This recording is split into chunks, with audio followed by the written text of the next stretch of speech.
अनेक दिवस मी खरं तर गेले वर्षभर झालं या रस्त्याचा मी स्वतः फॉलोअप करते. जर सरकारने या रस्त्याचा काही निर्णय घेतला नाही तर मी स्वतः आमरण उपोषण करणार या रस्त्यासाठी.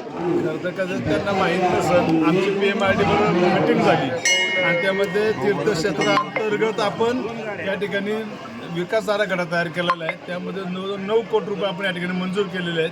त्यामध्ये रस्ता आहे, सौरचं आहे, शौचालय आहे, पाण्याची व्यवस्था आहे, निवास व्यवस्था आहे. आणि हे करत असताना आपण सर्व नियोजनबद्ध भक्त निवास आहे नियोजन करतोय आणि वेळ पडली अजून काय कमी झालं तर 2-3 कोटी रुपये द्यायची आजही आमची तयारी आहे. तेवढा निधी आम्ही राखून ठेवलेला आहे आणि एक थोडा वेळ द्या फक्त आम्हाला. त्या ठिकाणी काम थोडं राहिलेलं आहे, म्हणजे प्रशासकीय काम आहे.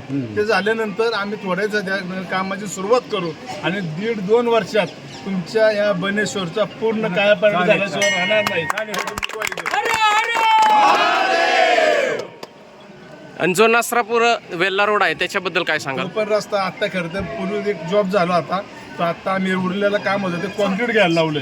कारण की डांबरीकरण होतं ते कॅन्सल केलं आम्ही कॉन्क्रीट. कारण की या भागात पाऊस जास्त पडतो, वाहतूक हेवी असते, रस्ते खराब होता म्हणून आम्ही तो कॉन्क्रीटचा रस्ता घेतला. भविष्य काळात त्या ठिकाणी जे गावातल्या वाहतुकीचा प्रश्न आहे पूर्ण स्ट्रीट लाईटचं शिफ्टिंग करतोय आम्ही, अंडरग्राऊंड करतोय, गटर बंदिस्त करतोय, जेणेकरून त्या रस्त्याची रुंदी वाढवून अख्खा रस्ता कॉन्क्रीट करतोय. आणि ADP या योजनेखाली आम्ही तो रस्ता चेराडी फाटा ते राजगड वेल्ला हा सुचवलेला आहे. भविष्य काळात त्याला मंजुरी मिळेल आणि रुंदी करण्यासाठी चांगला रस्ता असतो.